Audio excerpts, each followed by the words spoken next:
الحمد للہ المبدئ المعید الغنی الحمید ذی العفو الواسع والعقاب الشدید والصلاة والسلام علی سید الانبیاء خاتم النبیین سید المرسلین شفیع المذنبین سید الاولین والآخرین سیدنا و حبیبنا و مولانا محمد صلی اللہ عبدہ و رسولہ بالہدی و دین الحق ارسلہ اما بعد فاعوذ باللہ من الشیطان الرجیم بسم اللہ الرحمن الرحیم انا انزلناہ فی لیلۃ القدر وما ادراک ما لیلۃ القدر لیلۃ القدر خیر من الف شہر تنزل الملائکۃ والروح فیہا بإذن ربہم من کل امر سلام ہی حتی مطلع الفجر آمنت باللہ صدق اللہ العظیم ان اللہ ملائکۃ یصلون علی النبی یا ایھا الذین آمنوا صلوا علیہ وسلموا تسلیما اللہم صل علی محمد طب القلوب ودوائها وعافیۃ الابدان وشفائها ونور الابصار وضیائها وعلى آلہ وصحبہ وبارک وسلم صلاۃ وسلام علیک یا رسول اللہ مولا صلی وسلم دائما سرمدا علی حبیبک خیر الخلق کلہم۔ اللہ رب العالمین جل وعلا کے فضل و کرم سے آج ہم تمام کو ایمان و عافیت کے ساتھ محض اس کے فضل و کرم سے رمضان المبارک کی یہ چوتھی طاق رات جو اپنے کمال کے اعتبار سے اور کثرت اقوال اور مشاہدات احوال کے حوالے سے متوقع لیلۃ القدر ہے، کیونکہ اکثر اقوال جن صوفیاء کرام رضوان اللہ اجمعین اور اکابر علماء کے مشاہدات میں اور ان کے اقوال میں اور خاص قسم سے اس کی تفتیش و تحقیق کے جو اقوال ہے اس میں 27 رمضان المبارک کو کثرت کے ساتھ کتابوں کے اندر اقوال لیلۃ القدر کے ملتے ہیں۔ اللہ رب العالمین اپنے فضل سے اس شب کو واقعتاً ہمارے لیے لیلۃ القدر بنائے۔ قرآن کریم میں سورہ قدر کے اندر اس رات کی برکت بیان کی گئی ہے، اور یہ تمام فضیلتیں جناب رسول کریم صلی اللہ علیہ وسلم کا صدقہ ہے۔ جب تک سرکار سے کسی شے کو نسبت نہیں ہوئی اللہ نے اس کو وہ مقام مرتبہ نہیں دیا۔ کعبۃ اللہ پہلے بھی کعبہ تھا، لیکن جب حضور نے وہاں قدم رکھا تو ایک نماز 1,00,000 نماز کے برابر ہو گئی۔ مسجد اقصیٰ پہلے بھی مسجد اقصیٰ تھی، لیکن جب معراج کی شب حضور نے وہاں قدم رکھا تو اس کا اجر 25,000 نمازوں کا ہو گیا۔ رمضان پہلے انبیاء پر بھی آیا، لیکن لیلۃ القدر ان کو نہ ملی۔ جس وقت جناب رسول کریم صلی اللہ علیہ وسلم میں اس شب میں اللہ کی عبادت کا ذوق اور اپنی امت کے لیے درخواست کی تو اللہ رب العالمین نے یہ مبارک رات جو 1000 مہینوں سے بھی زیادہ بہتر ہے وہ عطا فرمائی۔ تو یہ ساری سرکار کی اتباع اور نیابت کی برکت ہے۔ آج کی رات کو بڑی رات کہا جاتا ہے۔ اسلام میں بڑے دن اور بڑی رات کا کانسیپٹ موجود ہے۔ بڑی رات سے یہ مراد نہیں ہوتا ہے کہ اس کا ڈیوریشن عام راتوں سے کچھ زیادہ ہو جاتا ہے، کہ عام راتیں اگر 9 گھنٹے کی ہے یا 8 گھنٹے کی ہے تو یہ رات کوئی 10-15 گھنٹے کی ہو جاتی ہے، تو اس کو ناپا نہیں جاتا ہے۔ بڑی رات سے مراد یہ ہے کہ عام رات اور عام دنوں کے مقابلے میں اللہ محض اپنے فضل سے جس میں اجر کی کثرت کو بڑھا دیتا ہے، تو زیادہ اجر کی کثرت کی وجہ سے عظمت کے لیے، بزرگی کے لیے، اہمیت کے لیے اس دن کو بڑا دن اور اس رات کو بڑی رات کہا جاتا ہے۔ بڑی رات سے مراد بھی یہی ہوتی ہے کہ جس رات کو کسی عظیم ہستی سے تعلق ہو، کسی مبارک واقعے سے تعلق ہو، کسی مبارک ارشاد سے تعلق ہو، تو اس ہستی اس اجر کی نسبت سے کہہ دیا جاتا ہے یہ بڑی رات ہے۔ جس طرح سرکار کریم علیہ الصلوۃ والسلام کی شب ولادت کو بڑی رات کہا جاتا ہے۔ یہ اس کی کیا دلیل ہے؟ تو میں نے کہا بڑے جس میں آتے ہیں وہ رات بھی بڑی ہو جاتی ہے، دن بھی بڑا ہو جاتا ہے۔ اس میں بھی اب کوئی دلیل دینے کی ضرورت ہے کہ بڑی رات کیا ہوتی ہے؟ تو یہ بزرگی اور مقام جن کی نسبت ہے ان کی عظمت و شان کے حوالے سے اس کو عام راتوں کی طرح نہیں کہا جاتا، تعظیماً احترام انہیں بڑوں کی وجہ سے بڑی رات کہہ دیا جاتا ہے۔ اس میں سے الجھنے کی کوئی بات نہیں۔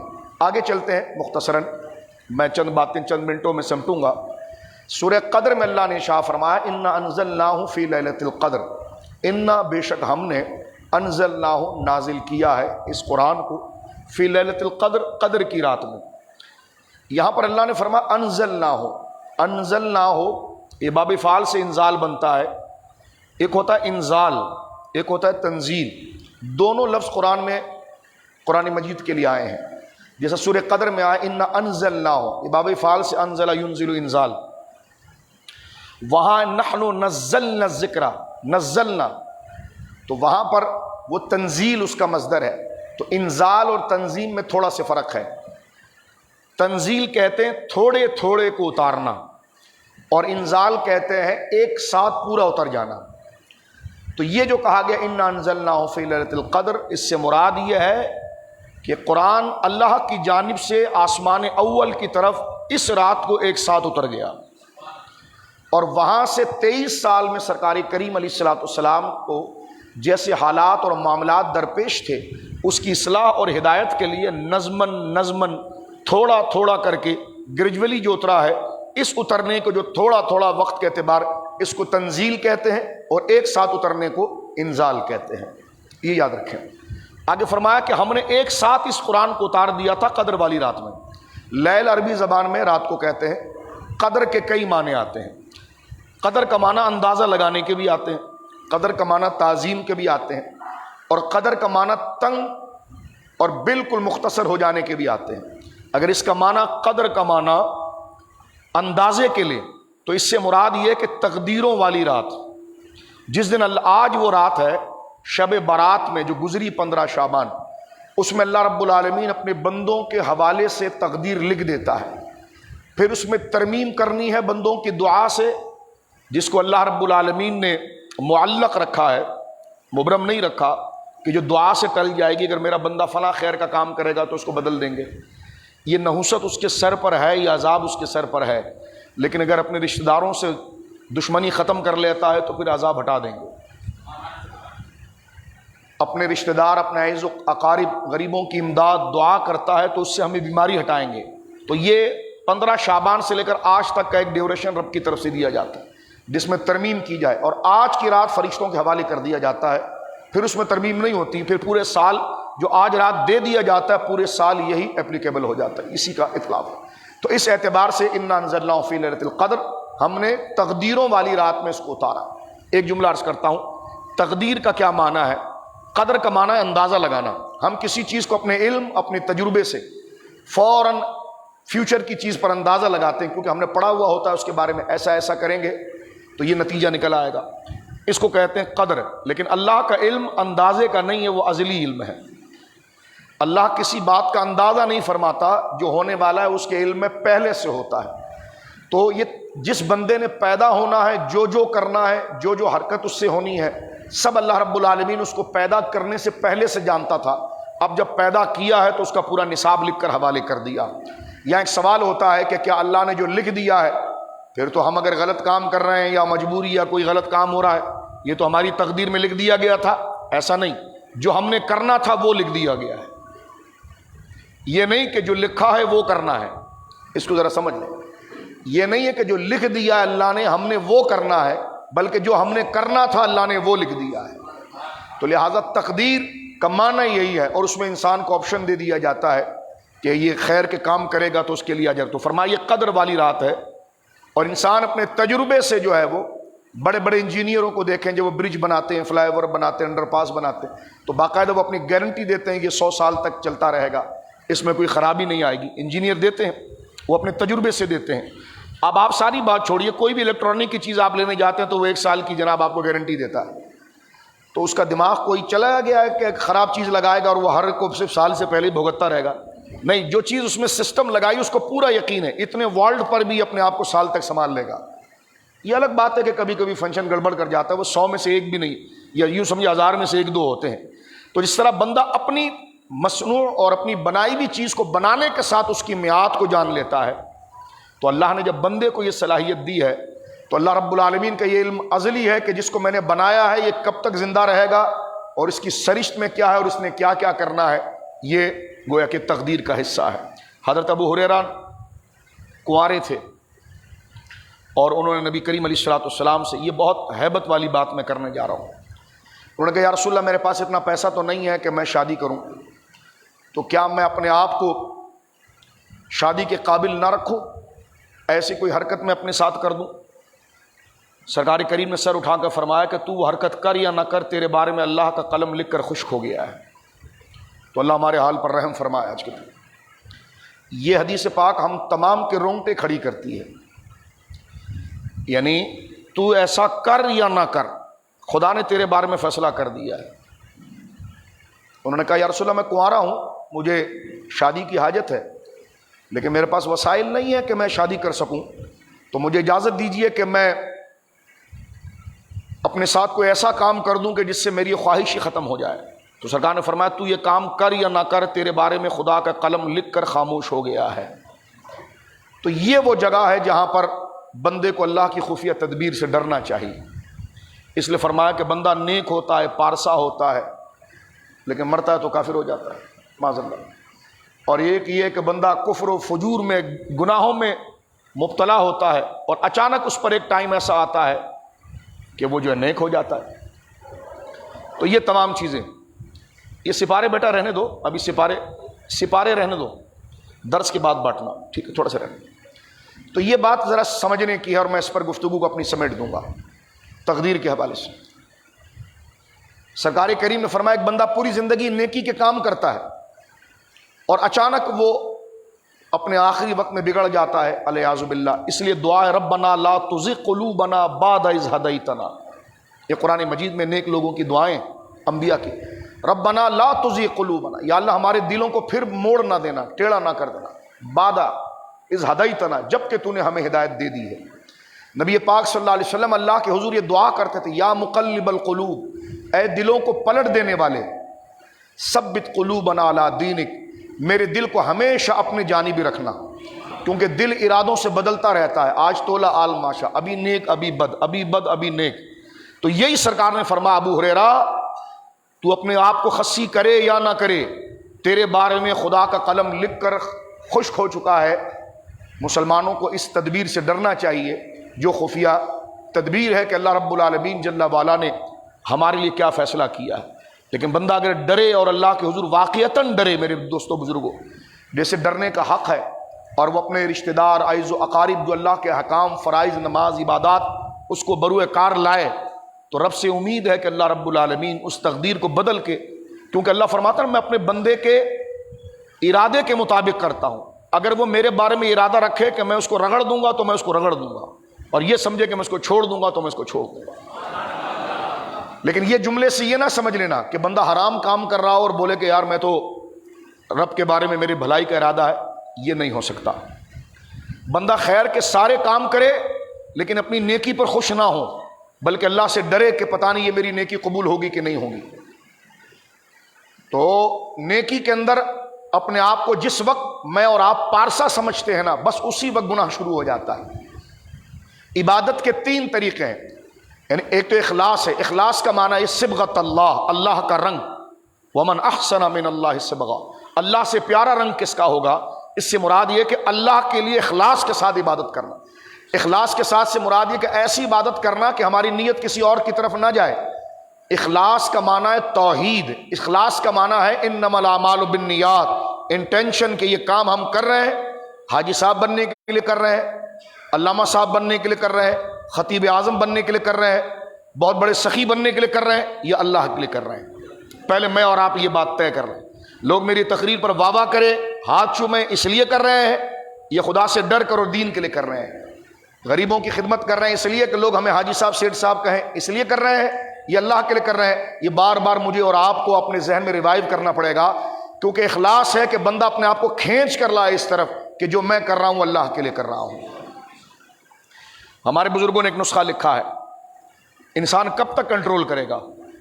شیطان تو بات داخل کر ہی دیتا ہے، یہ انسان کا نفس خواہشات۔ تو علماء نے بڑی پیاری بات لکھی، فرمایا جو کام کو شروع کر رہا ہے نا اس وقت اس کے دل میں دنیا نہ ہو، صرف اللہ ہو۔ درمیان میں اگر وہ گڑبڑ کھا جاتا ہے، لیکن جب اس کو وائنڈ اپ کر رہا ہے اس وقت پھر وہ خوف اس کا آ گیا، تو درمیان کی غلطی کو اللہ معاف کرے گا اور اس کو اخلاص کا درجہ عطا فرمائے گا، کیونکہ کمزور لوگ ہیں نا۔ قرآن کریم میں کیا فرما، وَإِذَا أَنْعَمْنَا عَلَى الْإِنسَانِ أَعْرَضَ وَنَأَىٰ بِجَانِبِهِ وَإِذَا مَسَّهُ الشَّرُّ كَانَ يَئُوسًا۔ انسان بڑا عجیب ہے، اللہ فرماتا ہے وَإِذَا أَنْعَمْنَا عَلَى الْإِنسَانِ، جب ہم انسان کو انعام دیتے ہیں، أَعْرَضَ وَنَأَىٰ بِجَانِبِهِ، ایک طرف منہ کر کے نکل جاتا ہے، ہمیں دیکھتا بھی نہیں۔ وَإِذَا مَسَّهُ الشَّرُّ كَانَ يَئُوسًا، جب اسے کوئی تکلیف پہنچتی ہے تو ہمارے آگے گھٹنے ٹیک کر نا امید ہو جاتا ہے۔ تو یہ آپ دیکھیے، یہ عبادت کا طریقہ ہے جو ہم نے سیکھنا ہے۔ یعنی کام کرنے سے پہلے آپ کہیں گے نیک کام سے یہ مزاج کیسے، پہلے آپ نبی پاک کی حدیثیں پڑھیں کہ سارا کام اللہ کے لیے کرنا ہے، جو کام اللہ کے لیے کیا جاتا ہے اللہ وہ قبول کرتا ہے۔ اللہ فرماتا میں تمہارے جبوں کو، تمہارے لباس کو، تمہارے چہرے کو نہیں دیکھتا، تمہارے دل کو دیکھتا ہوں کہ وہ کس کے لیے ہو رہا ہے۔ یہ چیزیں بندہ جب یاد کرتا ہے تو شیطان کا وسوسے پر جھاڑو پھر جاتی ہے، اور پھر بندے کو صرف اللہ یاد رہتا ہے اور کام اس نے شروع کیا۔ خدا نہ خواستہ دوست آ گئے، یار آپ نے بڑا اچھا دسترخوان لگایا یار ماشاءاللہ، لوگ اللہ کے لیے تعریف بھی کرتے ہیں، لیکن آئے وہ تعریف میں اور آپ ہضم کریں گے کہ نہیں کریں گے؟ ہمارا ذہن فوراً اپنی پارسائی کی طرف آتا ہے، کندھے کھڑے ہو جاتے ہیں، اور پھر بندے کو یاد آتا ہے ارے یہ میں کیا غفلت کر رہا ہوں بھائی، یہ میں کیا کر رہا ہوں، اور پھر بندہ توبہ کرتا ہے تو رب خوش ہوتا ہے۔ تو درمیان کی خطا کو خدا معاف کر دیتا ہے جب ابتدا اور انتہا اخلاص کے ساتھ۔ اب ہم صحابہ اور اہل بیت کی طرح پاک تو نہیں ہے کہ جن کا پورا تسلسل 100% اخلاص سے چلتا ہے۔ تو میں بات کو سمیٹ رہا ہوں یہاں پر، اس کا مقابلہ ریاکاری سے ہے۔ ریاکاری کو میں اور آپ سمجھ جائیں گے نا تو میں اور آپ مخلص بن جائیں گے۔ غوث اعظم نے بڑی پیاری بات لکھی ہے، ہمارے علماء نے لکھی ہے، توجہ سنیے۔ ریاکاری کے لیے جس وقت بندے کو اپنی نیکیاں اچھی لگنے لگے وہ ریاکار ہو گیا ہے۔ نیکی کے کام کے لیے جب اس کی تعریف کی جائے تو اس کو نیکی کا کام کرنے میں مزہ آئے، یہ ریاکاری ہے۔ اور وہ لوگوں کے سامنے عبادت اچھی کرے، گھر میں وہ لذت نہ پائے، لوگوں کے سامنے بالکل کھڑے ہو کر نماز پڑھے، اچھی عبادت کرے، گھر میں وہ رنگ نہ پائے، یہ ہے ریاکاری۔ تو ریاکاری وہ ہے کہ جس میں بندہ کھڑا تو خدا کے سامنے ہوتا ہے لیکن لوگوں کی طرف اس کی توجہ ہوتی ہے، لوگ اس کی واہ واہ کریں، نعرہ لگائے تو اس کو تقریر کرنا بھی اچھا لگتا ہے، اس کو بات کرنا بھی اچھا لگتا ہے۔ یہ خالصتاً ریاکاری ہے، اس پر کوئی اجر نہیں۔ اسے تنہائی میں عبادت میں لذت نہ آئے، مجمع میں لذت آئے، یہ ریاکاری ہے، اس لیے کہ وہ لوگوں کو دیکھ کر یہ کر رہا ہے۔ تو ہمیں ایسی صحبت اختیار کرنی چاہیے اور اللہ کے عذاب سے ڈرنا چاہیے، کیونکہ ایمان خوف اور امید کے مجموعے کا نام ہے۔ رب چاہے تو ایک نیکی پر بخش دے اور نہ چاہے تو 1000 حج کو بھی قبول نہ کرے، وہ مستغنی عن الخلق ہے۔ تو اس سے ڈرنا بھی ہے، لیکن بھائی امید بھی لگانی ہے، امید لگانی ہے نہیں بھائی ڈرنا بھی ہے۔ تو ایمان جو ہے وہ امید اور خوف کے درمیان ملے جلے چیزوں کا نام ہے۔ اس کا اصل حال یہ ہے کہ بندہ جو بھی خیر کا کام کرے تو بقول حضرت سلیمان علی نبینا علیہ الصلوۃ والسلام کے کہ ھذا من فضل ربی، اس میں میرا کچھ بھی نہیں ہے، میرے رب کا فضل ہے۔ مجھ سے زیادہ حسین، مجھ سے زیادہ علم والے، مجھ سے زیادہ قدر والے، واقعتاً مجھے آج آپ کو رات کو یہ محاسبہ کرنا چاہیے ہے، لیکن ان پر اللہ نے یہ انعام نہیں کیا تو میرے پر کیا، یہ کیوں؟ فرما ھذا من فضل ربی، یہ میرے رب کا فضل ہے۔ کچھ بھی نہ ہو تو اس کے صحت اور اگر ایمان دامن مصطفیٰ مل گیا، اس سے بڑی فضل کی بات کیا ہے۔ بات کو ختم کرتے ہیں، فرما لیلۃ القدر خیر من الف شہر، یہ تقدیر والی رات ہے۔ اس کا ایک معنی قدر بھی ہے نا، تنگ ہونا۔ فرشتے اس رات میں اتنے آتے ہیں کہ زمین تنگ ہو جاتی ہے۔ فرما ہم نے اس کو لیلۃ القدر خیر من الف شہر، یہ سنیے تاکہ عبادت میں پھر ذوق آئے کہ آج کی رات کون سی ہے۔ لیلۃ القدر خیر من الف شہر، یہ قدر والی رات جو قسمتوں والی رات ہے، عظمت والی رات ہے، فرشتوں کی کثرت کی وجہ سے زمین کو تنگ کر دینے والی رات ہے، یہ 1000 مہینوں سے بہتر ہے، جو نہ قوم موسیٰ کو ملی نہ قوم نوح کو ملی۔ یہ سب تمہارا کرم ہے آقا کہ بات اب تک بنی ہوئی ہے، میں کب تھا اس کرم کے لائق، یہ حضور کی بندہ پروری ہے۔ یہ جناب رسالت مآب کی نسبت سے اللہ نے اس امت کو لیلۃ القدر عطا فرمایا، پہلی امتوں کو نہیں عطا فرمایا۔ فرمایا لیلۃ القدر خیر من الف شہر تنزل الملائکۃ والروح، فرشتے اترتے ہیں اور روح حضرت جبریل خود آتے ہیں زمین پر۔ تنزل الملائکۃ والروح فیہا بإذن ربہم من کل امر. اور پھر اللہ رب العالمین جل وعلا کا جو حکم اور امر ہے اس کی تقسیم کرتے ہیں. اور فرمایا سلام ہی حتی مطلع الفجر، یہ فجر کے طلوع ہونے سے پہلے تک یہ سلامتی رہتی ہے، امن رہتی ہے، معافی رہتی ہے. اب بندہ اس میں اپنی خطاؤں کی اور اپنے رشتہ دار عزیز و اقارب سے جو غلطیاں ہیں اس کی، دوست احباب سے جو خطائیں اس کی معافی طلب کرے. اور آج یہ عہد کریں کہ جو فرائض اور جو اس نے عبادات میں کمی کی ہے ان تمام چیزوں پر وہ توبہ کرے اور اپنے ان معاملات کے لیے وہ آسانی طلب کرے اور اس کو وہ گویا کہ مکمل کرے. یہ لیلۃ القدر کی شب ہے. اس کے بعد پھر 29ویں شب ایک ہمارے سامنے اور ہے. یہ بڑی عبادت والی رات ہے، زہد والی رات ہے، اور یہ ایسی عظیم رات ہے کہ بندہ اگر مخلص ہو کر اس رات کو قیام کرتا ہے تو حضور فرماتے ہیں من قام رمضان ایمانا، من قام رمضان، من قام لیلۃ القدر ایمانا واحتسابا غفر له ما تقدم من ذنبک. ان عظیم راتوں میں جو شخص اللہ کی رضا کے لیے قیام کرتا ہے اللہ رب العالمین اس کے پچھلے تمام خطاؤں کو معاف فرما دیتا ہے. لہٰذا عبادت ہو ذوق کے ساتھ ہو، لیکن ریاکاری سے بچ کر ہو اور اخلاص کے ساتھ ہو. اس لیے کہ اللہ کے حضور حضرت ابو ہریرہ کہتے ہیں جب آپ مدینے کو چھوڑ کر ملک شام گئے تھے تو وہاں کے بچوں نے، چھوٹے چھوٹے بچوں نے آپ کو پکڑ لیا کہ آپ حضور کے صحابی ہیں، ہمیں وہ راز کی بات بتائیں جو حضور نے آپ کو بتائی تھی. اس حدیث کو بیان کرنے میں 3 دفعہ مسند امام احمد میں ہے 3 دفعہ ابو ہریرہ زمین پر دھڑام سے گر گئے اور بے ہوش ہو گئے. اور نوجوانوں نے آپ کے چہرے پر پانی ڈالا، آپ کے سینے کو سہلایا تو آپ کو ہوش آیا. وہ حدیث کیا تھی؟ آپ نے فرمایا رب کے حضور 3 قسم کے لوگ آئیں گے. سب سے پہلے مجاہد آئے گا جس کو رب کہے گا کہ اس کو اٹھا کے جہنم میں پھینکو. وہ کہے گا یا اللہ میں تو اپنی جان سے گیا. یہ میں اور آپ عمل کی نیت سے سنیں، اور یہ حقیقت ہے. ابو ہریرہ اس کو بیان کرتے ہوئے یعنی اللہ کی بارگاہ میں نیتوں کا خلوص کتنا ضروری ہے. امام غزالی سے کسی نے پوچھا کہ لوگ اپنے عبادتوں کے زیادہ ہونے کی وجہ سے بخشے جائیں گے یا نیت کی وجہ سے؟ فرما نیت کی وجہ سے، نیت کی وجہ سے بخشے جائیں گے.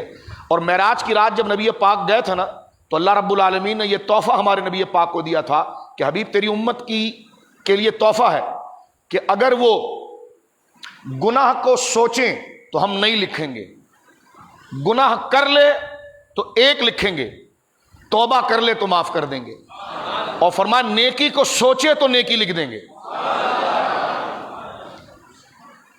اور کر لے تو پھر 700 گناہ لکھ دیں گے. یہ خاص کرم میرے اور آپ جیسے بالکل نکمے اور بیکار لوگوں کے لیے.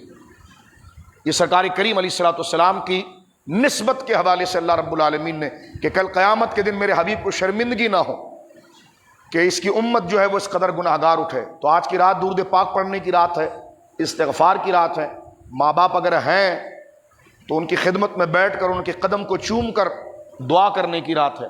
آپ کے بڑے بھائی ہیں، بزرگ ہیں، ان کے ہاتھ کو چوم کر دعا کرنے کی رات ہے کہ ایسے ذرائع پکڑنے کی رات ہے کہ جس سے اللہ رب العالمین کو ہمارے کالے دل اور کالے منہ پر ترس آئے اور اللہ کہے کہ یہ تو میری نسبتوں کے لیے حقیر ہو گیا ہے، جاؤ اس کو بخش دیا گیا. تو ابو ہریرہ کہتے ہیں کہ وہ مجاہد کو جہنم میں پھینکا گیا تو وہ رونے لگا، کہنے لگا یا اللہ میں تو جان سے گیا، میرے بچے یتیم ہو گئے، میری جوانی تھی، میں نے تلوار اس طرح چلائی، بندوق اس طرح چلائی، تیرے دشمنوں پر میں نے بمباری کی. اللہ نے فرمایا اس لیے کی تھی کہ تاکہ لوگ تیرے بازو کی طاقت بتائیں، اور تو دنیا میں تیرے مرنے کے بعد لوگوں نے تیرے پمفلیٹ لگائے کہ تو شہید تھا اور بڑا طاقتور تھا، تو جو تو نے جس کام کے لیے کیا تھا اس کا تو اجر مل گیا، میرے لیے کیا لایا؟ اللہ جان سے گیا اور اجر نہیں. سرکار فرماتا دوسرا وہ شخص جو علم دین بیان کرتا ہے، اللہ اکبر استغفر اللہ ربی من کل ذنب، اس کو لایا گیا اور اس کو کہا گیا کہ اس کو اٹھا کر جہنم میں پھینکو. وہ کہے گا یا اللہ میں نے تو شب و روز ممبر و واز سجایا اور لوگوں کے لیے ہدایت اور نصیحت کی بات کی ہے. اللہ فرمائے گا اس لیے کہ لوگ تیرے علم کی تعریف کرے، تیرے حسن کی تعریف کرے، تیری قرات کی تعریف کرے، تیری آواز کی تعریف کرے، اور پھر تو لوگوں کی گردنوں پر راج کرے. تو فرمایا سب دنیا میں مل گیا، لوگ تیرے معتقی بھی ہو گئے، چاہنے والے بھی ہو گئے، ساری تعظیم بھی مل گئے، لوگوں نے تیری واہ واہ بھی کی، تیری تقریر کی واہ واہ، تیری تلاوت کی واہ واہ، ساری واہ واہ کی ہے، تو اب تو میرے لیے کیا لایا؟ اس کو بھی الیاذ باللہ اللہم اجرنا من النار، اللہم اجرنا من النار، اللہم اجرنا، جہنم میں پھینک دیا گیا. اور تیسرا ایک امیر ترین آدمی کو بلایا گیا جو سخی تھا، اور اس کو کہا جائے معاشرے کے 3 اہم رول ہیں، عالم، قاری، ٹھیک ہے، مجاہد اور امیر ترین آدمی، یہ 3 مین رول ہے. ان کو سامنے لا کر بتایا گیا کہ اللہ کی بارگاہ میں میچیور ہو جاؤ، کیسا عمل قبول ہوتا ہے، مرنے سے پہلے سمجھ لیں میں اور آپ۔ اس سخی کو اٹھا کے جہنم میں پھینکنے کا حکم ہوا، اس نے کہا میں نے یا اللہ رات نہیں دیکھی، دن نہیں دیکھا، دسترخوان لگائے، کھانے کھلائے، افطاریاں کرائی، سحری کرائی، اناج بانٹے، تو مجھے کیوں بھیجا گیا؟ فرمایا اس لیے کہ جب تک تیرا نام نہ لیا جائے تجھے خوشی نہیں ہوتی تھی۔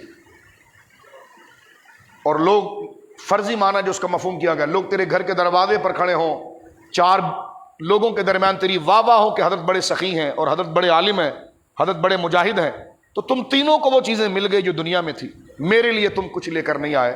تو مجھے اور آپ کو سنجیدہ ہونا چاہیے، ریاکاری کا خیال جب بھی آئے تو بندے کو اپنے گناہوں پر توجہ کرنی چاہیے۔ ہمارے بزرگوں نے یہ بات کی ہے کہ علماء سے لوگ پیار کرتے ہیں، نیک لوگوں سے پیار کرتے ہیں، اعتکاف میں آپ بیٹھے ہیں، بچے آپ سے پیار کرتے ہیں، آپ یہاں سے اٹھ کے جائیں گے، لوگ آپ سے پیار کریں گے، وہ تو اجر کما لیں گے کیونکہ وہ تو دین کی وجہ سے آپ سے پیار کر رہے ہیں، لیکن میرا اور آپ کا کیا ہوگا؟ تو اس وقت ہمیں اپنی گناہوں پر نظر رکھنی چاہیے کہ اے اللہ تو کتنا کریم ہے، ہمارے ان گناہوں پر تو نے پردہ ڈالا ہے، اگر وہ کھل جائے تو ایک ایک بندہ ہمیں پتھروں سے مار دے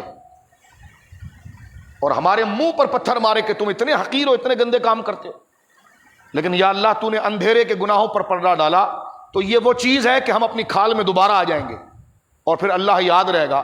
تو چاہیے کہ ریاکاری سے بچنے کے لیے بندہ اپنے قصور کو، اور اللہ رب العالمین کی بارگاہ میں کسی اجر کی کوئی کسی نہیں، سب وہ اپنے فضل سے پورا کرتا ہے، اس پر کوئی زور و دھونس نہیں ہے۔ بات اس پر ختم کرتا ہوں، انتہائی میچور بات، انتہائی میچور بات۔ علامہ اسماعیل حقی علیہ رحمت نے میرے اور آپ کی اصلاح کے لیے بات کی ہے تفسیر روح البیان میں۔ وہ فرماتے ہیں کہ ایک آدمی بڑا عابد و زاہد تھا، تسبیحات، تہجد، تحلیل، صدقہ، خیرات، اللہ نے مال بھی دیا تھا، حسن بھی دیا تھا، علم بھی دیا تھا، بزرگی بھی دی تھی، چاشت بھی ہے، اشراق بھی ہے، اوابین بھی ہے، ایک اللہ کے ولیوں والا معاملہ اس کا ہے، لیکن ایک دن وہ دعا کرتا رہا، اس کا کام اللہ کی حکمت ہے کہ اس وقت نہیں ہوا، اور ظاہر سی بات ہے نہ ہونے میں 100 حکمتیں، پتہ نہیں وہ کہاں ہو بھی رہا ہے، کہاں وہ ہو بھی رہا ہے، اور یہ سمجھ رہا ہے مجھے بھی چاہیے۔ تو وہ اپنے شیخ کے پاس بیٹھا ہوا تھا اور دعا کرتے وہ اسے منہ سے الفاظ نکلے کہ مولا میں اتنے دن سے دعا کرتا ہوں اور تو نے میری دعا قبول نہیں کی، تو یہ پھر سارا ذوق موق عبادت کا لے لے واپس، معاذ اللہ، اور یہ میری ولایت اگر تو نے مجھے دینا یہ بھی لے لے۔ تو شیخ نے ایک چپیٹ اس کو لگا کے فرمائی کس سے بات کر رہا ہے؟ فرمایا وہ مستغنی، وہ لے بھی لے گا تجھے دے گا بھی نہیں، تو کیا کر لے گا؟ فرمایا رب کی بارگاہ میں انکساری، کیونکہ متکبر وہ ہے، کبر اس کے شاہاں ہے، اور کبر یہ ہے کہ بندہ، سرکار نے سے کہا صحابہ نے حضور ہم اچھا کپڑا پہنتے ہیں تو کیا متکبر ہو گئے؟ فرمایا نہیں۔ ہم اچھی سواری گاڑی میں بیٹھتے ہیں، جیسے آج گاڑی ہے اس سواری، حضور نے فرمایا نہیں تو کوئی کبر نہیں ہے۔ کہا حضور اچھے جوتے پہنتے ہیں، اچھا لباس پہنتے ہیں، اچھا مکان رکھتے ہیں، یہ تکبر ہے؟ حضور نے کہا نہیں یہ تو تکبر نہیں ہے۔ تو کہا حضور تکبر کیا ہے؟ فرمایا جب تو یہ رکھ کر دوسرے کو گھٹیا سمجھے۔ فرمایا اللہ جمیل یحب الجمال، کیسے دیکھے ایک ایک چیز کو انالائز کیا اور عبادت کے ذوق کو بتایا ہمیں سمجھنے کے لیے کہ اس عبادت کے اندر کیا مین چیز ہے جس پر ہماری نیت اور نظر ہونی چاہیے، اور کس طریقے سے ہم نے اپنے آپ کو گویا کہ کنٹرول کرنا چاہیے۔ اللہ میری بھی مغفرت فرمائے، نیک لوگوں کے صدقے آپ کی مغفرت فرمائے، میرے بھی ماں باپ کی مغفرت فرمائے، آپ تمام کے ماں باپ کی مغفرت فرمائے، جتنے دیکھنے والی ہماری بیٹیاں، بہنیں، بھائی، بزرگ ہیں تمام کی مغفرت فرمائے۔ آج کا دن واقعات ہمارے لیے تبدیلی کا دن بنائے اور ہمارے دلوں سے ریاکاری، حسد، بغض نکالے، اور ہماری پتہ نہیں کتنی زندگی باقی ہے کیونکہ آج تو تقدیروں کی تقسیم ہے۔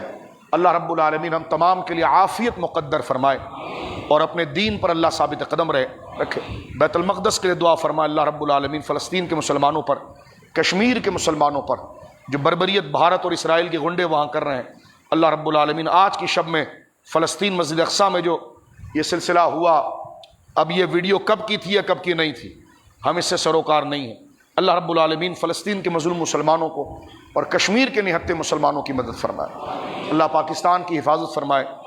بھارت کے اندر اس وقت جو یہ وبا ہے، اللہ رب العالمین ہر مسلمان کو اس سے محفوظ فرمائے۔ اللہ رب العالمین پوری دنیا میں جو اہل ایمان ہیں آج کی رات اللہ تمام کے لیے عافیت فرمائے۔ ہماری اس ملک کو اللہ سلامت رکھے۔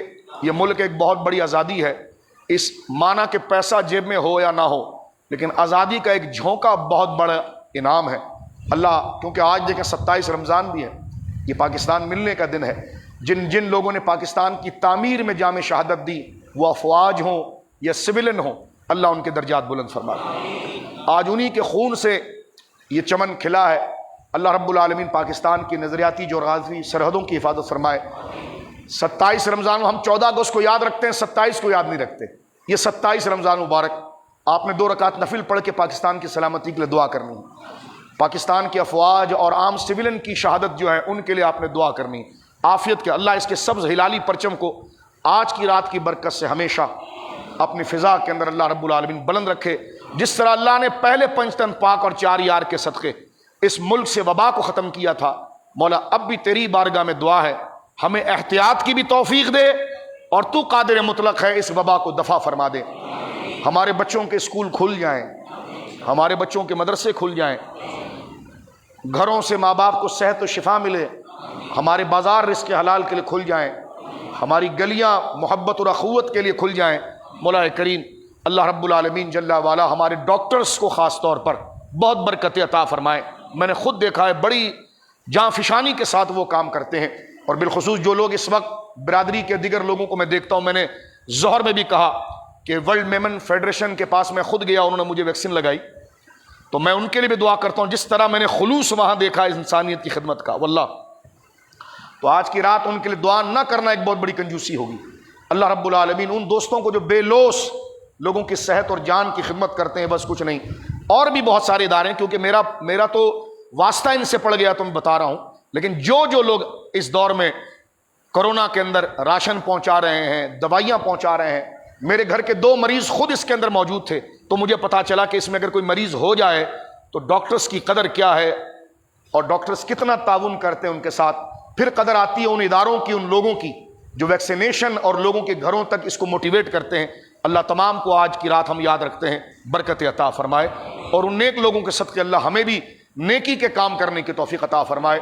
ربنا تقبل منا انک انت السمیع العلیم وتب علینا یا مولانا انک انت التواب الرحیم، وصلی اللہ علی خیر خلق محمد وآلہ وصحبہ اجمعین برحمتک یا ارحم الراحمین۔ اللہم انک عفو کریم تحب العفو فاعف عنا یا غفور یا غفور۔